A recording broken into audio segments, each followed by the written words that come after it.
अस्सलाम वालेकुम। मेरा नाम तस्लीम है। मेरे डायलिसिस होंदे ने ते ताडी तरफों 14वीं दफ़ा मेरे एक माह की फीस 25,000 रुपया जमा हो गई है। उहदे च बासानी मेरे एक माह के डायलिसिस हो जाते हैं, कोई मसला नहीं हुंदा।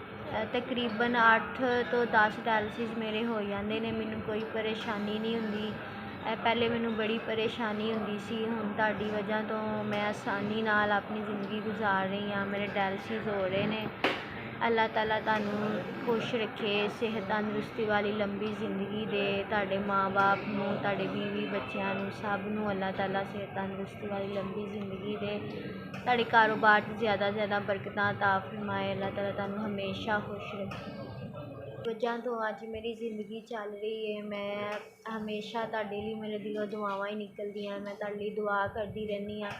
अल्लाह ताला तुहानू कदी कुछ ना करे, कदी कोई परेशानी ना दे, कोई तत्ती हवा ना लगे। मेरी ज़िंदगी दियां तमाम परेशानियां दूर कीतियां। अल्लाह ताला तुहाडे ते अपनी रहमत करे, फजल करे, तुहानू हमेशा खुश रखे।